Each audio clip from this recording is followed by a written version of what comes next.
Hello दोस्तों, मैं विजय कुमार और आप सभी को बहुत बहुत स्वागत है हमारे इस यूट्यूब चैनल में। दोस्तों हम लोग बात करने वाले हैं क्लास 10th का जैक द्वारा जारी मॉडल पेपर का। दोस्तों आज हम लोग क्लास 10th का साइंस सब्जेक्ट का सेट 2 कंप्लीट करने वाले हैं। दोस्तों अभी तक हम लोग सेट 1 कंप्लीट कर चुके हैं और साथ ही साथ मैथ का 5 सेट कंप्लीट कर लिए हैं। दोस्तों अगर आपने नहीं देखा तो प्लीज़ इस चैनल के प्लेलिस्ट में जाके देख सकते हैं।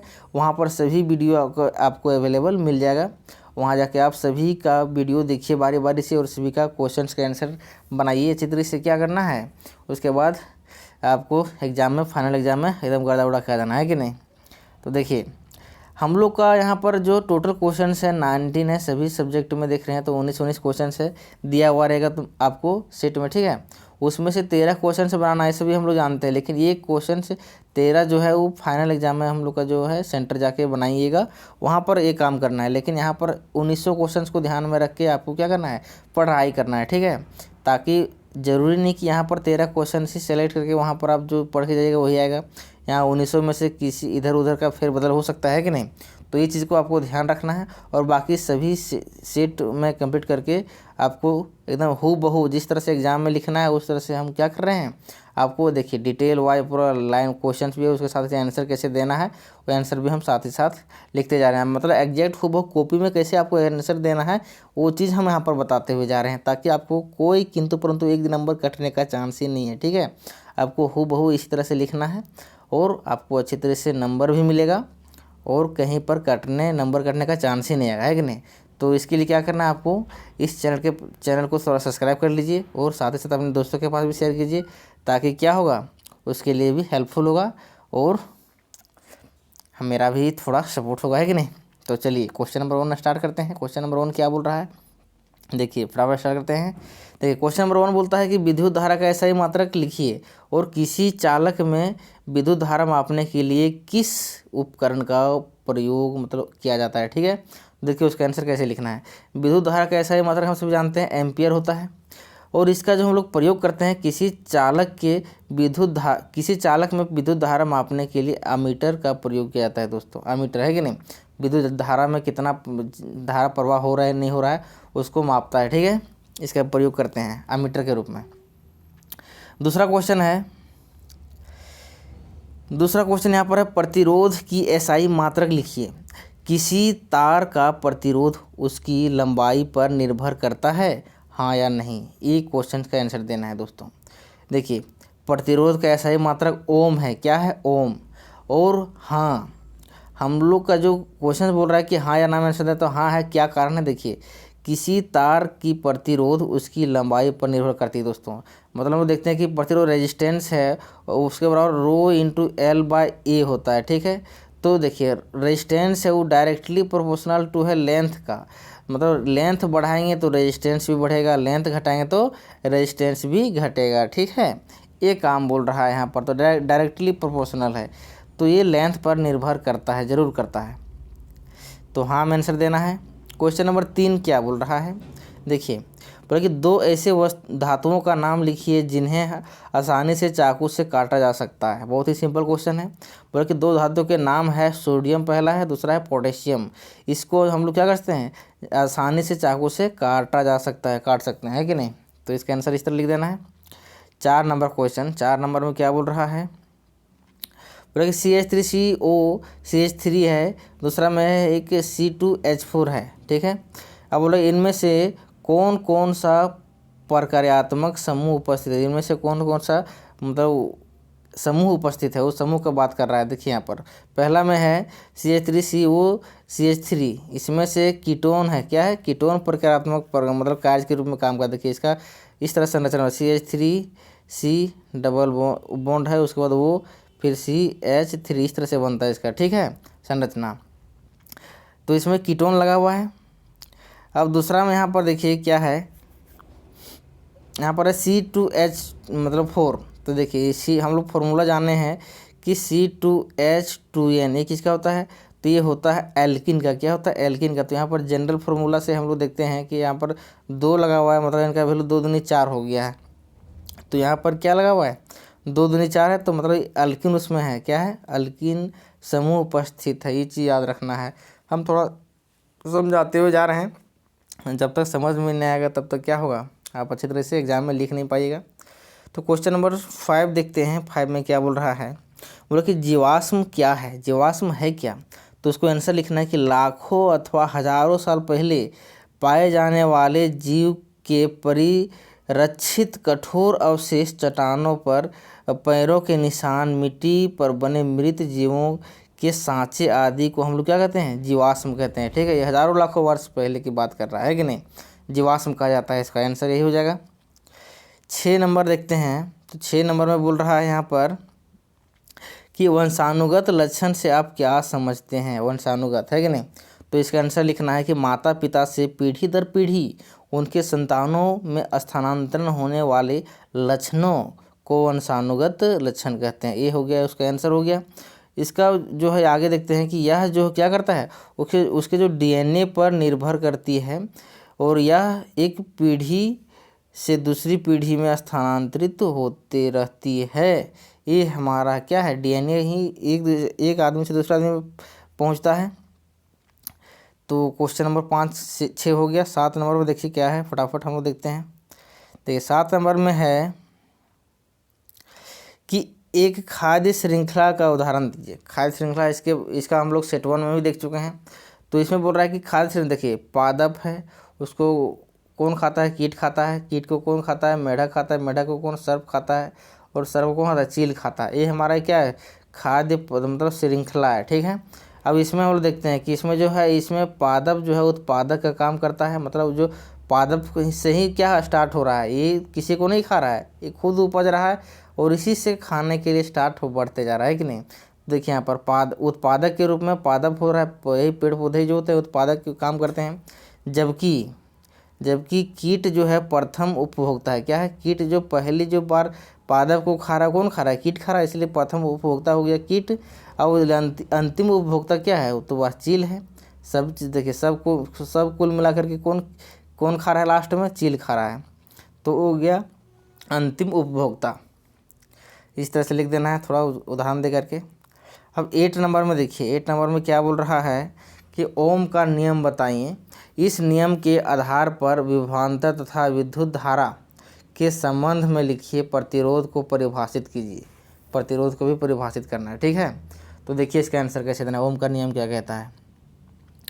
देखिए यहाँ पर बोल रहे हैं यहाँ पर कि नियत ताप पर किसी चालक के सिरों का विभवांतर उसमें प्रवाहित विद्युत धारा के समानुपाती होता है। इसे ही क्या कहते हैं, ओम कहते हैं। ये उसका डेफिनेशन हो गया कि नहीं, कि V बराबर क्या होता है, डायरेक्टली प्रोपोर्शनल टू होता है R।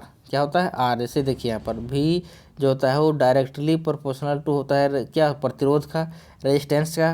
तो V विभवांतर है, तो उसको जब डायरेक्टली प्रोपोर्शनल हटाते हैं तो वहाँ पर क्या लिखाता है,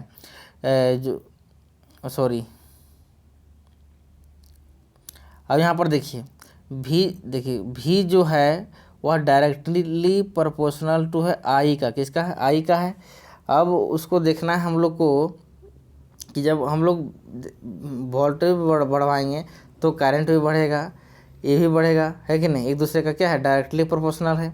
अब यहाँ पर देखिए, यहाँ पर यही ओम का नियम बोलता है कि जब V directly proportional to I है, जब उसको हम लोग हटाएंगे इसको डायरेक्टली प्रोपोर्शनलिटी कांस्टेंट, तो उसके यहाँ पर कांस्टेंट डालेंगे R जो रेजिस्टेंस होता है, उसके बाद I हो गया, है कि नहीं। तो मतलब V इक्वल टू IR होता है, इसलिए। ठीक है, इसी से आया है डेफिनेशन, इसी से आया है। ठीक है, तो यहाँ पर देखिए आगे प्रतिरोध का बोला कि डेफिनेशन क्या है। तो प्रतिरोध का डेफिनेशन हम लोग कैसे लिखेंगे, यहाँ ध्यान दीजिए। बोला किसी चालक का वह गुण जिसके कारण वह अपने में प्रवाहित होने वाले विद्युत धारा का प्रतिरोध करता है, उसे प्रतिरोध करते हैं। देखिए प्रथम मतलब किसी क्या करता है, उसके गुण वही है, गुण है कि किसी में क्या करता है, अपना प्रवाहित होने वाले विद्युत धारा जो होता है, करंट होता है, उसका प्रतिरोध करता है। करंट का क्या करता है, प्रतिरोध करता है। ठीक है, तो इसी को हम लोग बोलते हैं प्रतिरोध।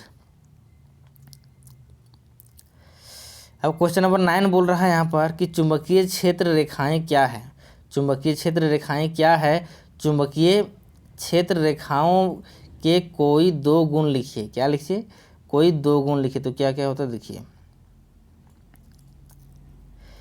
उत्तर, वह पथ जिस पर चुंबक का उत्तरी ध्रुव दक्षिणी ध्रुव में मुक्त अवस्था में आने वाली गति करता है, उसे हम लोग क्या करते हैं, चुंबकीय क्षेत्र। देखिए ये हो गया हमारा चुंबक, इसमें होता है नॉर्थ पोल, एक होता है साउथ पोल।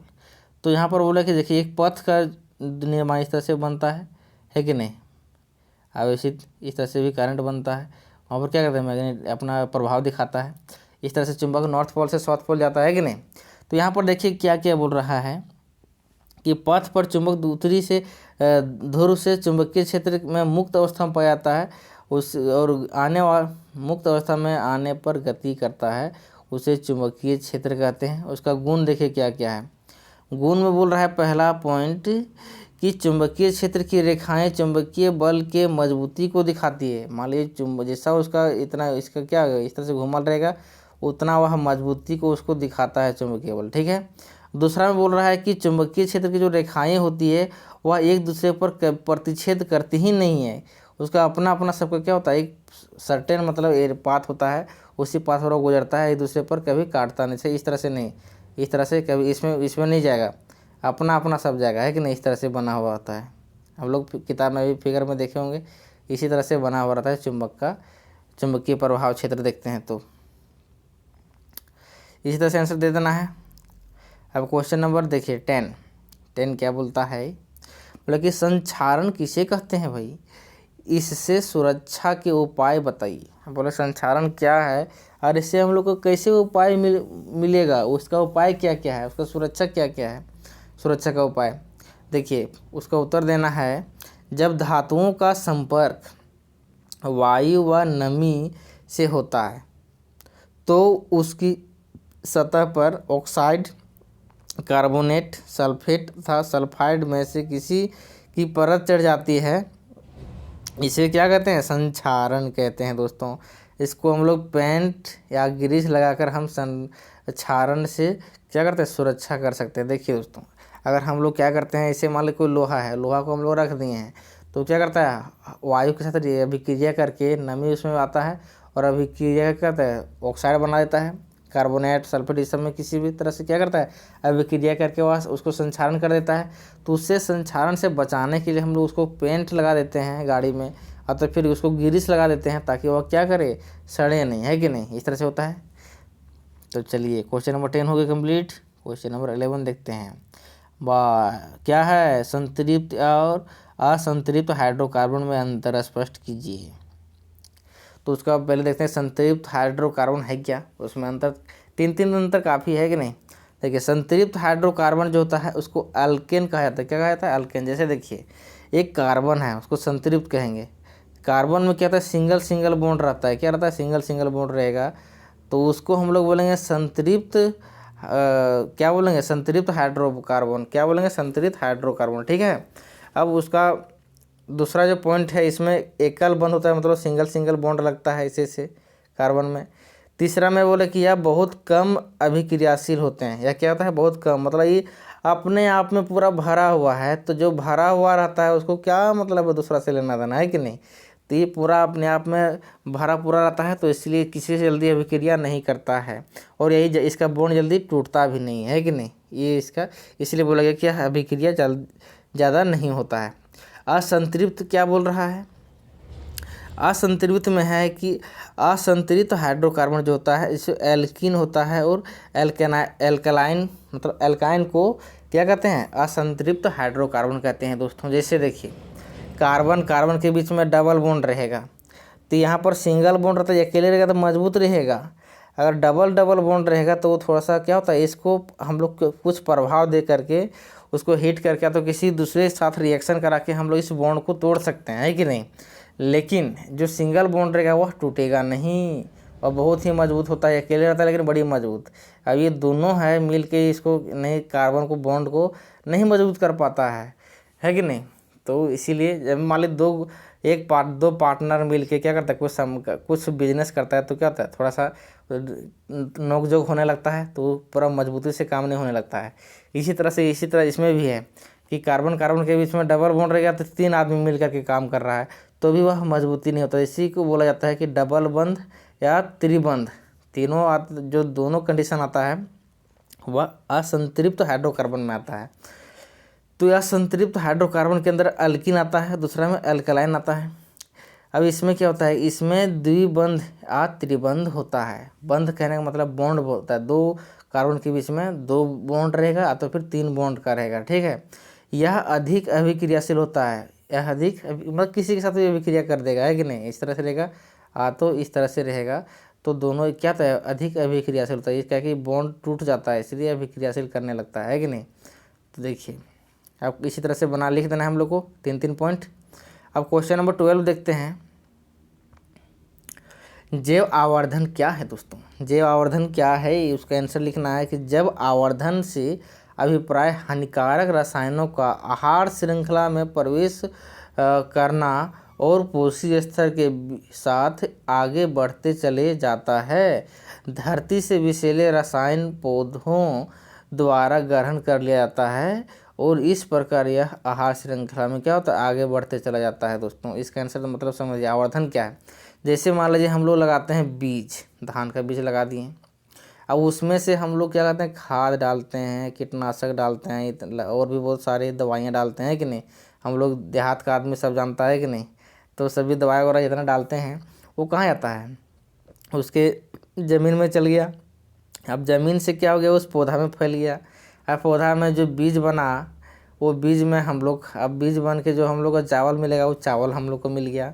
अब मनुष्य खाएगा चावल को तो पोषी आहार पर गया, पोषी स्तर पर गया। अब मनुष्य खाएगा तो मनुष्य का पूरा क्या होगा, अनेक अनेक प्रकार की बीमारियां निकल रहा है आज के समय में, है कि नहीं। तो बीमारियां की चपेट में इस तरह से क्या होता है, ये जैसे दूसरी जगह आहार श्रृंखला में पहुंच जाता है, वो क्या आता है, उसको आवर्धन कहा जाता है, ठीक है। तो ये समझ में आ गया दोस्तों। अब 13 नंबर देखते हैं। 13 नंबर क्या है, यह बहुत ही आसान क्वेश्चन है। बोले कि एक परितंत्र में ऊर्जा के प्रवाह का एक चित्र बनाइए। और एक परितंत्र जो है उसका ऊर्जा, तो ये थोड़ा सा हम छोटा सा स्पेस था इसलिए क्या कर दिए हैं, थोड़ा सा स्पेस में हम लिख दिए हैं। लेकिन आपको क्या थोड़ा सा डिस्टेंस बना के लिखना है, थोड़ा लंबा लंबा, एग्जाम में आ जाएगा तो, है कि नहीं। देखिए पहला देखिए यहाँ पर नीचे से देखा जाता है, नीचे से ऊपर की ओर तीर लगा हुआ है ना, तो तीर ऊपर की ओर ध्यान रखना है कि ऊपर की ओर रहना चाहिए। नीचे सूर्य के प्रकाश, तो सूर्य के प्रकाश कौन लेता है, उत्पादक लेता है। तो समझो बात को, उत्पादक कौन होता है, जो पेड़ पौधे होते हैं, जो खाना वाना बनाते हैं, खुद बनाते हैं, देते हैं दूसरे को खाने के लिए, है कि नहीं। तो वो सभी सूर्य के प्रकाश से ही क्या करते हैं, अपना खाना बनाते हैं। जो बनाता है तो ये हो गया, कौन हो गया, पेड़ पौधे, उत्पादक का काम हो गया। और उत्पादक कौन खाता है, तो शाकाहारी खाता है कि नहीं। शाकाहारी कीड़े मकोड़े जो जंतु जो भी खा गए, मतलब शाकाहारी पदार्थ जो क्या बोलते हैं, पेड़ पौधे खाएंगे वो शाकाहारी होंगे। अब शाकाहारी को कौन खाता है, तो मांसाहारी खाता है, जैसे मांसाहारी हो गए, है कि नहीं। अब मांसाहारी को कौन खाता है, तो पूरा जो क्या होता है, आतंक मांसाहारी होगा, जैसे शेर बाघ हमेशा मांसाहारी में डूबे रहते हैं, है कि नहीं। तो वो उसको खाते हैं, तो एक दूसरे से क्या है, रिलेट है। आहार श्रृंखला का ये भी क्या है, एक परितंत्र है। तो इसको अच्छी तरह से किताब में बहुत डिटेल अच्छे तरह से बनाया है, वहाँ पर से देख करके आप लिख सकते हैं। तो लेकिन फिगर इसी तरह से बनेगा, है कि नहीं। तो ये इस तरह छाप देना है। अगर आ गया परितंत्र में ऊर्जा का प्रवाह का एक चित्र बनाइए, लिखने के लिए आ गया तो लिख इसी को बना देना है। अब देखिए क्वेश्चन नंबर 14 बोलता है मेंडल का प्रयोग। मेंडल ने अपने बोला कि मेंडल ने अपने प्रयोग के लिए मटर के पौधे को ही चयन क्यों किया दोस्तों। ये थोड़ा क्वेश्चन आ सकता है, तो कैसे इसका आंसर लिखेंगे। देखिए मेंडल ने अपने प्रयोग के लिए मटर के पौधे का चयन इसलिए किया क्योंकि मटर का पौधा आसानी से उपलब्ध हो जाता है। यह एक साल में कई बार लगाया जा सकता था और इसके साथ में क्या हो गया, तथा इसके पुष्प आकार में बड़ी और अधिक परागण क्षमता वाला है और इसका अध्ययन करना भी अत्यधिक सरल था दोस्तों। जैसे अब मटर का दाना साल में अब 12 महीना लगाते रहिए तो फरते रहेगा, है कि नहीं। इसीलिए उसको मटर का दाना चुना ताकि उसका रिजल्ट भी तुरंत मिलेगा, कि जो मेरा मकसद है वो मकसद को पूरा होने में कितना ज़्यादा, मान लो अब 5 साल 2 साल लगेगा, 1 साल लगेगा, तो वह जल्दी प्रैक्टिकल करेगा। 1 साल बाद फिर पता चलेगा उसको। अब बार बार उसको चेक क्या होगा, आसानी से 12 महीना उसको चेक कर सकता है इसको मटर के दाने को, इसलिए। और वो बहुत ही उस टाइम अवेलेबल था, ये उपलब्ध बहुत अच्छे तरीके से होता था, इसलिए मटर के पौधे को चयन किया था कौन, मेंडल ने। अब देखिए 15 नंबर क्वेश्चन देखिए, एक विद्युत परिपथ में 3 प्रतिरोधों को जिनकी प्रतिरोध क्रमशः R1, R2 और R3 है उसको पार्श्व क्रम में जोड़ा गया है। विद्युत परिपथ का समतुल्य प्रतिरोध के लिए व्यंजक प्राप्त करें। जिसका व्यंजक मतलब उसका एग्जैक्ट फॉर्मूला क्या होगा, फॉर्मूला निकालिए। तो देखिए इसमें परिपथ है, उसमें 3 प्रतिरोध लगा हुआ है। तीनों प्रतिरोध क्या है, R1, R2, R3। तो यहाँ पर देखिए R1, R2, R3 हो गया, तीनों लगा दिए हैं। वो सभी क्या है, पार्श्व क्रम मतलब पैरेलली है कि नहीं। देखिए पैरेलली है कि नहीं है, तीनों लगा हुआ है। अब देखिए यहाँ पर उसमें बोला विद्युत परिपथ समतुल्य प्रतिरोध है। तो विद्युत परिपथ देखिए, एक करंट हम लोग पास करवाते हैं, आई है। अब करंट में एक वोल्ट लगा दिए हैं, ठीक है।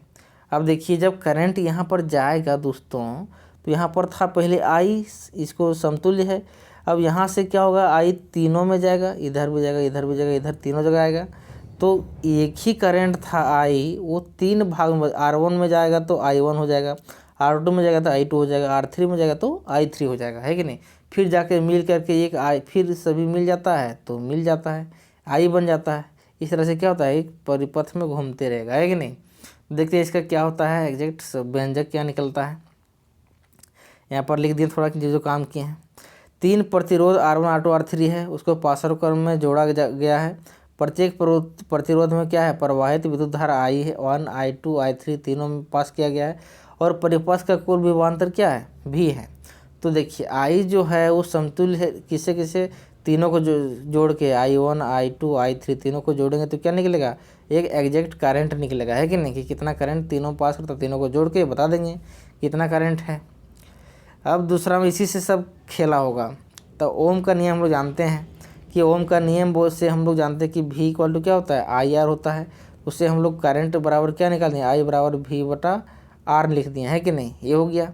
अब देखिए I बराबर V/R तो होता है, लेकिन जब हम लोग सिंगल सिंगल निकालेंगे कि प्रतिरोध 1 में कितना गया था, प्रतिरोध 2, प्रतिरोध 3 में, तो देखिए I1 निकालना है किसके लिए। देखिए ऊपर में थोड़ा फिगर में रिलेट कीजिए। देखिए यहाँ पर I1 मतलब करंट किसके लिए निकाल रहे हैं, जब ऊपर के लिए I1 के लिए करंट निकालें, फिर I2 के लिए निकालेंगे, फिर I3 के निकालेंगे। उसके बाद हम लोग आगे समीकरण 1 में पुट करके देखेंगे, है कि नहीं, क्या रिजल्ट आता है। यहाँ देखिए I1 निकल गया, तो I1 देखिए V/R तो जनरल हो गया। जब I1 निकालेंगे तो V तो मेरा एक ही बैटरी लगा हुआ था। अब R1 जो है मेरा R1 के लिए, क्या किसके लिए, प्रतिरोध R1 के लिए। तो I1 इक्वल टू हो जाएगा V/R1, I2 इक्वल टू हो जाएगा V/R2, I3 इक्वल टू हो जाएगा V/R3 हो जाएगा। तीनों का करंट का निकाल दिए। अब हम लोग समीकरण 1 में पुट करके देखते हैं। तो जैसे हम लोग समीकरण 1 था, I equal to I1 plus I2 plus I3 था। अब तीनों में पुट कर देना है, इसका वैल्यू पुट करते हैं। तो I बराबर होता है V/R होता है, ये वाला पुट कर दिए। उसके बाद I1 का, I2 का, I3 का सभी का वैल्यू पुट कर दिए। अब यहाँ ध्यान दीजिए, तो V इक्वल टू R है, V/R है बराबर V, देखिए सभी में समान था, कॉमन था, कॉमन ले लिए। अब V क्या हो गया, कट गया।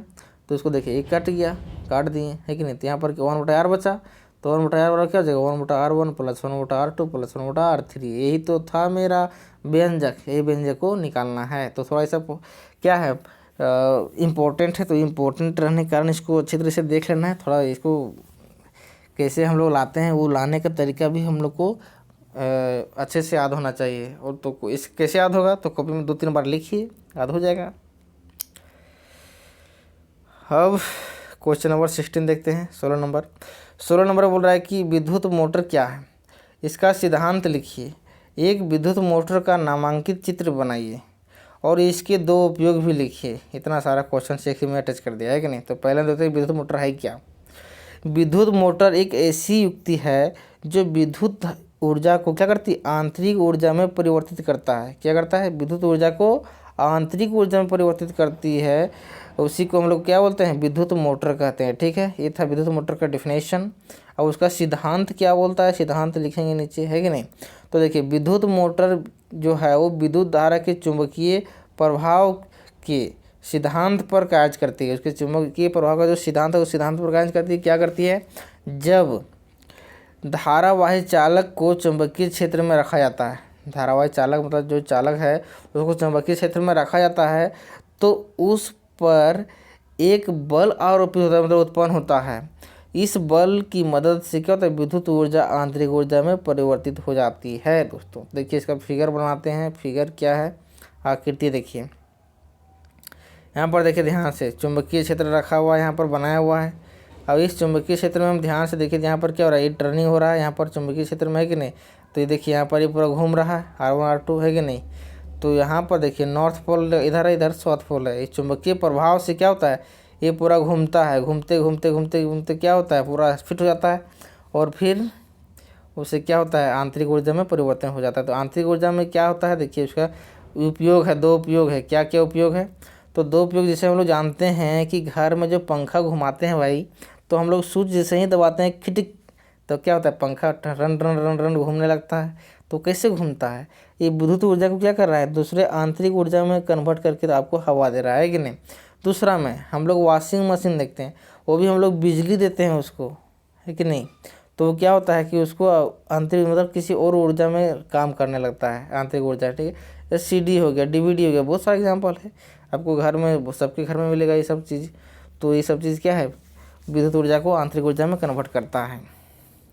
अब 17 नंबर में देखते हैं। 17 नंबर में क्या है, बोला कि समावयवता किसे कहते हैं। पेटेंट के समावयवों का नाम और संरचनात्मक सूत्र लिखिए। दोस्तों ये था, देखिए ध्यान से, पहले देखते हैं समावयवता क्या है उसको देखते हैं। ऐसे यौगिक जिनके आणविक सूत्र समान होता हो और संरचना अलग अलग होती है, तो उसे हम बोलेंगे समावयवी सूत्र, मतलब संरचना कहलाएगी, है कि नहीं। और इस परिघटना को समावयवता कहते हैं। दोस्तों ये चीज़ रखना है कि उसका जो सूत्र है वो आणविक सूत्र सभी का बराबर है। उसको हम लोग सूत्र में लिखेंगे तो सभी का सूत्र एक ही है, लेकिन उसका जो फिगर अलग अलग तरीक़े से बन सकता है, उसका नाम भी अलग अलग होगा, तो उसे ही हम लोग बोलते हैं समावयवता बोलते हैं। दोस्तों जैसे एक है पेंटेन, क्या है, पेंटेन। तो पेंटेन का सूत्र एक ही है, लेकिन उसको अलग अलग तरीके से हम लोग लिख करके उसका नाम चेंज कर सकते हैं। देखिए पहले क्या है, पेंटेन कहने का मतलब है 5 कार्बन होगा, 2 3 4 5 कार्बन है। हम लोग जानते हैं कि कार्बन में क्या होता है, 4 बॉन्ड लगता है, तो 4 1 2 3 4 सभी कार्बन में देखिए ध्यान से, तो 4 बॉन्ड लगा हुआ। जब एक ही लाइन में एक सीरीज में रहता है तो हम लोग देखिए 5 कार्बन, तो 1 2 3 4 5 है, तो 5 को पेंट बोलते हैं, पेंट। सभी में सिंगल बॉन्ड लगा हुआ है, तो हम लोग लिख देंगे ANEN होता है, ठीक है। तो जैसे अल्केन, तो AN लगा है, तो उसी को बोलते हैं पेंटेन, ठीक है। तो जब सीरीज में रहेगा, सभी एक ही लाइन में रहेगा, तो उससे बोलेंगे हम लोग नॉर्मल पेंटेन। क्या बोलेंगे, नॉर्मल पेंटेन, ठीक है। अब यहाँ ध्यान दीजिए, दूसरा जो फिगर वही है, फॉर्मूला वही है, लेकिन एक कार्बन को हम इधर जोड़ दिए हैं। देखिए यहाँ पर 1 2 3 4 है, अब यहाँ पर 5 में लगा हुआ था, इसको नहीं लगा करके हम लोग यहाँ पर लगा दिए हैं दूसरा तरफ, है कि नहीं। तो इसका क्या होता है, आइसोपेंटेन होता है। क्या होता है, इसका नाम है आइसोपेंटेन। सब वही चीज़ है, लेकिन ये देखिए कार्बन को यहाँ पर भी लगा सकते हैं, उसका भी नाम वही रहेगा, लेकिन कोई ज़रूरी नहीं है, किसी एक जगह ही लगाना है, ठीक है। तो उसका नाम हो जाएगा आइसोपेंटेन। जरूरी नहीं कार्बन नीचे तरफ, ऊपर भी लगा सकते हैं कार्बन अपने से, ठीक है। इसमें कन्फ्यूजन नहीं करना कि यही कोना में लगाए तो यही कोना में लगाएंगे हम सब मतलब नाम एक ही कहलाएगा, आइसोपेंटेन। अब देखिए तीसरा जो है वह है कार्बन। देखिए किस तरह से ला सकते हैं, 1 2 3, इधर से भी 3 इधर से भी 3, मतलब चारों तरफ पट्टी बराबर हो गया। ये वही कार्बन है, वही संरचना है, उतना ही कार्बन में हम लोग अलग अलग देख रहे हैं, फिगर देख रहे हैं, संरचना देख रहे हैं। तो देखिए यहाँ पर इसको जो बोलेंगे नियोपेंटेन, क्या बोलेंगे, नियोपेंटेन, ठीक है। तो इसका नाम याद रखना है और इसका संरचना भी याद रखना है, एग्जाम में आ भी सकता है कि नहीं। चलिए अगला क्वेश्चन देखते हैं। 18 नंबर में क्या है कि ओजोन क्या है, ओजोन है क्या। ओजोन देखिए, ओजोन ऑक्सीजन का एक अपर रूप है जो एक परत के रूप में होता है। क्या होता है, एक परत के रूप में होता है। यह सूर्य से आने वाली खतरनाक पराबैंगनी विकिरण से हमारी रक्षा करता है। दोस्तों हम जानते हैं कि ओजोन परत होता है, वो जितने भी सूर्य से पराबैंगनी किरण आता है उससे क्या करता है, उससे हम लोग को रक्षा प्रदान करता है। ये है ओजोन, है कि नहीं। अब दूसरा में इसी का B नंबर क्वेश्चन बोल रहा है कि यह किसी परितंत्र को किस प्रकार प्रभावित करता है। किसी परितंत्र को मतलब जो ओजोन से जो आता है पराबैंगनी किरण, उसको कैसे प्रभावित करता है, उसके बारे में लिखना है। तो ओजोन पृथ्वी के सतह पर एक आवरण बनती है, जैसे पृथ्वी है उस पर क्या है, बाहर तरफ एक आवरण बना हुआ इस तरह से चारों पट्टी में।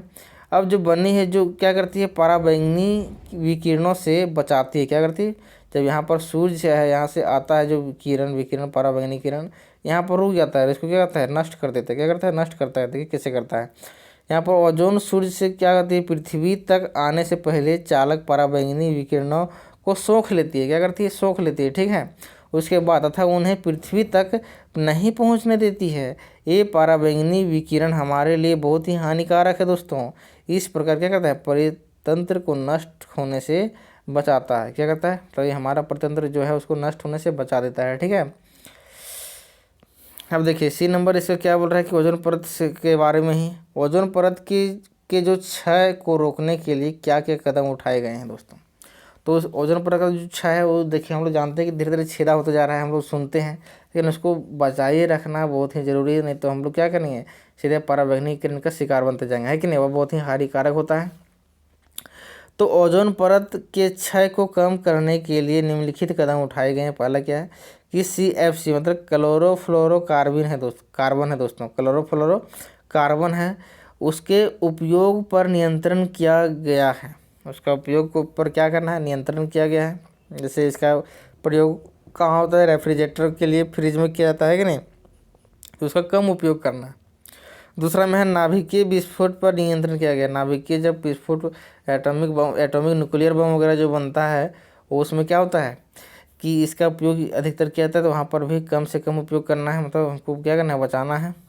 तीसरा में है सुपरसोनिक मिसाइल हो गया, तो विमान का कम से कम प्रयोग। सुपरसोनिक हम लोग जानते हैं कि हवा से भी तेज रफ्तार से चलने वाला क्या है, मिसाइल, तो उसमें जब प्रयोग किया जाता है यही सब प्रयोग किया जाता है। ओजोन परत को क्षय होने से बचाने के लिए सब कदम उठाया गया है। उसमें जो भी प्रयोग किया जाता है उस सबको कम प्रयोग करना है, कम से कम बनाना है। अब देखिए क्वेश्चन नंबर 19 लास्ट क्वेश्चन है, वो क्या है, मानव के बारे में, हम लोग के बारे में अच्छी तरह से पढ़ना है। मानव में बच्चे का लिंग निर्धारण कैसे होता है दोस्तों। ये बहुत ही आसान हो, अपने लैंग्वेज में लिखिए, जरूरी नहीं है कि आप जैसा हम लिखें वैसा ही लिखना है, लेकिन उसको पढ़िए और अपने लैंग्वेज में आंसर देना है। मानवों में लिंग का निर्धारण विशेष लिंग गुणसूत्रों के आधार पर होता है। गुणसूत्र जैसा रहेगा उसी के अनुसार से होता है। अब देखिए नर में क्या पाया जाता है, नर में XY गुणसूत्र पाया जाता होते हैं और मादा में XY गुणसूत्र पाया जाता है, विद्यमान होते हैं दोस्तों। अब इसमें बोल रहा है कि इससे स्पष्ट हो जाता है कि मादा के पास Y गुणसूत्र नहीं होता है। जब नर मादा के संयोग से संतान उत्पन्न होती है तो मादा किसी भी क्या बोलता है कि अवस्था में नर शिशु की उत्पन्न करने में समर्थ नहीं होते, मतलब कभी भी मतलब मादा जो है वो मतलब बच्चे को, नर शिशु को वो जन्म नहीं दे सकती है, क्योंकि उसके पास Y गुणसूत्र नहीं है, XX है। तो यहाँ पर देखना आ सकती है क्योंकि नर शिशु के लिए क्या XY गुणसूत्र होने चाहिए और मादा के पास XX केवल है। अब यहाँ पर देखिए निषेचन कैसे होता है। निषेचन क्रिया में यदि पुरुष का X लिंग गुणसूत्र और स्त्री के X लिंग गुणसूत्र से मिलता है तो क्या बनाता है, XX बनाता है। तो जब XX गुणसूत्र जब अभिक्रिया करेगा तो वो क्या करता है, संतान लड़की के रूप में प्राप्त होगा, है कि नहीं, ये हो गया। लेकिन जब पुरुष Y लिंग गुणसूत्र स्त्री के X लिंग गुणसूत्र के साथ मिलकर के निषेचन करेगा तो क्या बनाएगा, XY क्या बनाएगा, एक जोड़ा बनाएगा और इससे क्या होगा, लड़के का जन्म होगा दोस्तों। इस तरह से क्या होता है, लिंग निर्धारण होता है कि नहीं, मानव में। ये था हमारा सभी क्वेश्चंस। आपको अच्छी तरह से कोशिश करता हूँ कि पूरा अच्छी तरह से याद कर लीजिए, लिख लीजिए, ताकि आपके एग्ज़ाम के लिए बहुत ही हेल्पफुल होगा। चलिए फिर मिलते हैं अगले सेट में।